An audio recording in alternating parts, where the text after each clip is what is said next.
By 1998, video game developers were well versed in reimagining their 2D brand mascots into fully 3D characters. Nintendo had already given a third dimension to Mario and his friends, along with other notables like Diddy, soon Link. Sega finally made the leap with Sonic Adventure, and in the midst of this transformative time for video games, Bomberman himself also received his call-up.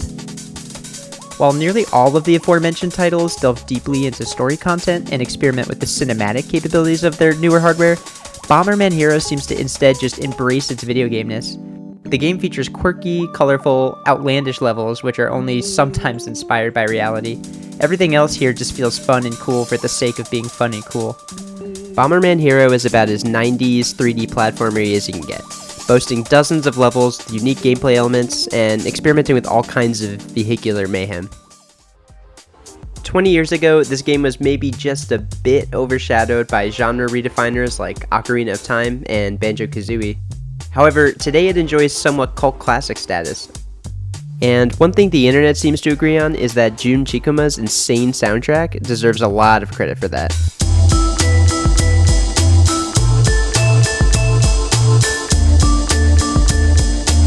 Her score for Bomberman Hero is an unwavering blast of electronica, jazz, breakbeats, groove, and art noise that deserves every bit of its cult classic status.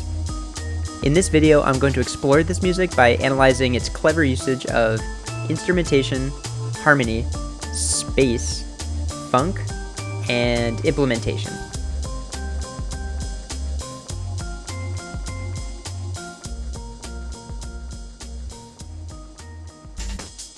On Planet Bomber, our hero casually annihilates his first few enemies in the game, and we're introduced to the most well-recognized and celebrated original song of the whole soundtrack, Redial.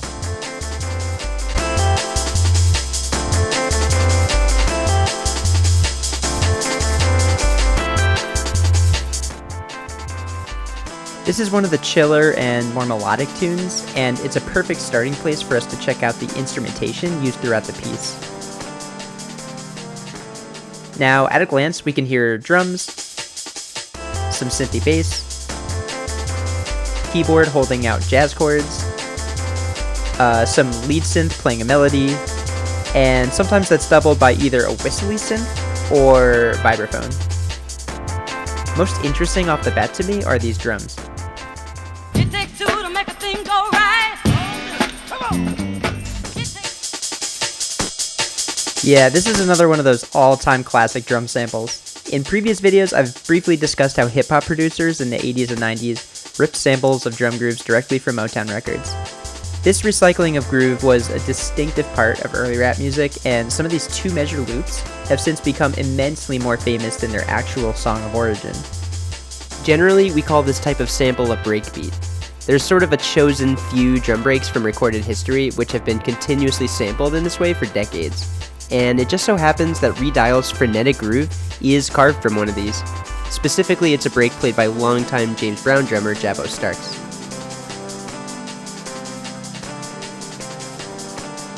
Now to all these synths. Honestly, the synth playing chords in the mid-range gives me kind of sampled jazz piano vibes. It's clearly supposed to be some type of keyboard instrument, maybe a Fender Rhodes on a soul record or an old piano, but the decay after the notes sounds so grainy and flanged, almost more so like this is from a dusty cassette tape rather than a record. The last main feature I want to point out is this whistling synth.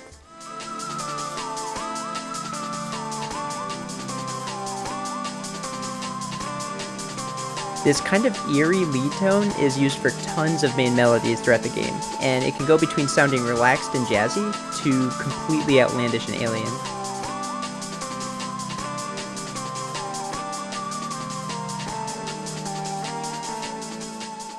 Upon examining, it turns out that each separate instrument is crafted very intently and uniquely, almost as if recorded from separate types of media altogether. The piano sounds like a cassette tape, the drums are literally ripped from a famous vinyl record, other synths enter which sound totally crisp and straight from the sound chip. Jun Chukima takes peculiar and somewhat opposite parts and manages to craft this cool landscape out of them. This sampled patchworky music feels right at home in such a creative and sometimes nonsensical game.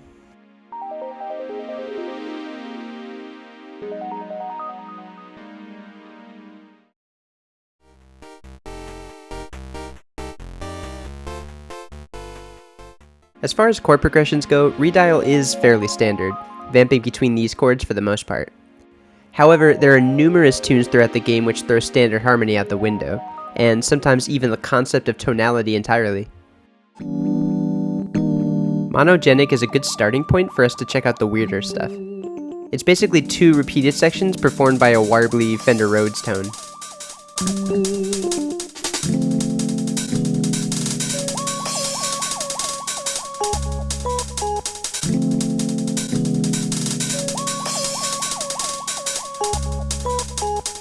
This first section is just 2 chords, a minor 7 and then a major 7, which is a half step below that. But this particular progression is one that I've always enjoyed regardless of this soundtrack, and I just think sounds particularly cool. I'm pretty sure it's because when we first hear these 2 notes, they're the flat 3 and flat 7 of our minor 7 chord, but then immediately after they're recontextualized as the natural 3 and natural 7 of the major 7 chord. In the B section, we're introduced to another concept which is made heavy use of throughout Bomberman Hero: constant structure. Constant structure refers to the idea of composing multiple chords in a row which are comprised entirely of the same intervals. More simply, it could just be a bunch of major thirds in a row, or a bunch of minor triads in a row. What this does is actually confuse the key center. Normally, composers will use a single home scale, usually referred to as the key, to derive chords for their song. For example, if I wanted to compose in G major, I could use my knowledge of the scale to derive our 1 chord, 2 chord, 3 chord, etc. However, when we use constant structure, we are disregarding key center. Instead, we're just freezing a certain harmonic shape and moving that around. Since it's not adhering to any specific scale, we're going to get a ton of chromatic notes that are not in our home key, and this can inject sort of an alien-like quality into the chord progression.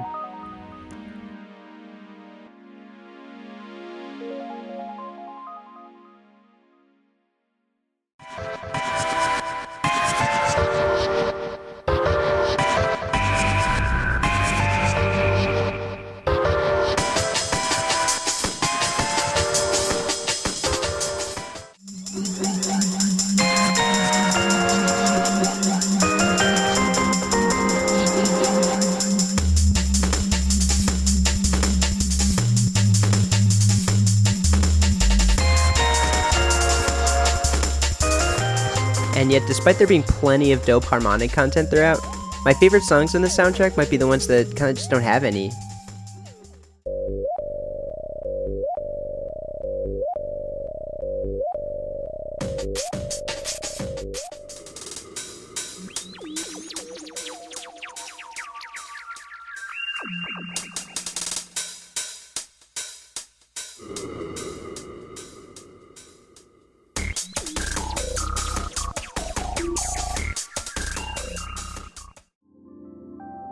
One of the most beautiful aspects of Bomberman Hero is its willingness to embrace silence and space to highlight certain moments.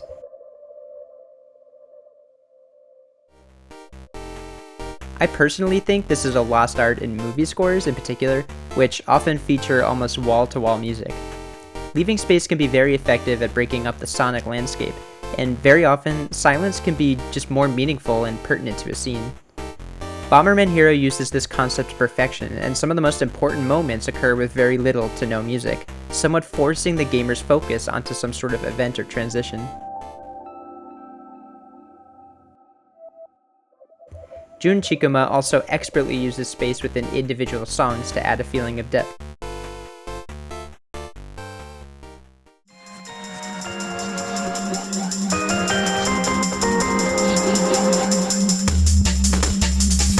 Pretty often, composers try to keep things balanced by writing stuff for the lower range, mid-range, and higher range. When all 3 of these ranges contain a part, we feel a sense of structure, familiarity, and balance.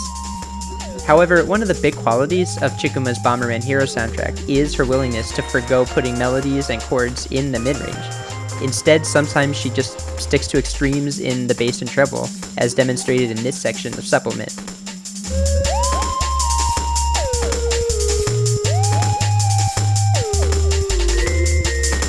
There is a large gap in the mid-range, and in my opinion, especially during gameplay, this creates a feeling of a larger space than usual.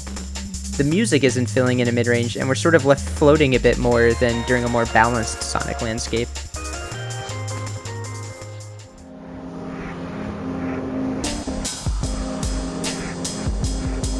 Even without discussing Starks' timeless contribution to the soundtrack, Bomberman Hero's music is super funky. I of course refer to the concept of lowercase f funk, which I've discussed multiple times before.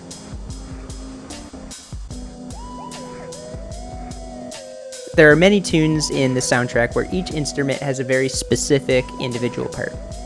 I often consider this good songwriting anyway, but in this case especially, the rhythmic dissonance also contributes very well to the overall atmosphere.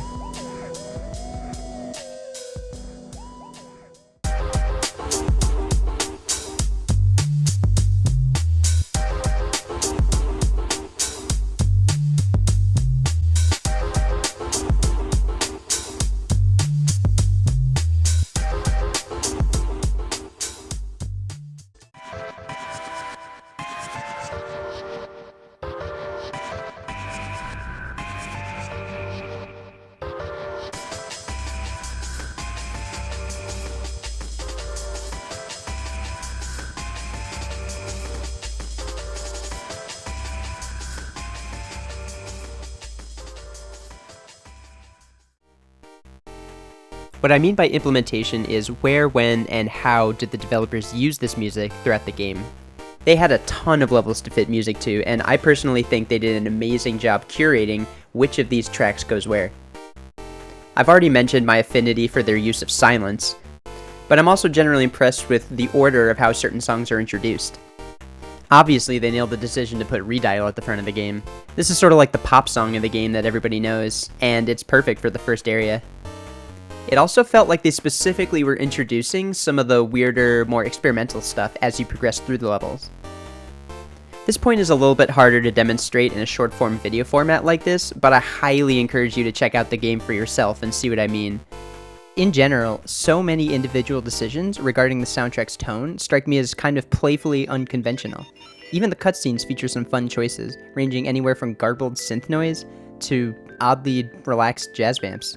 For some reason, the music during this critical plot point is just gorgeous.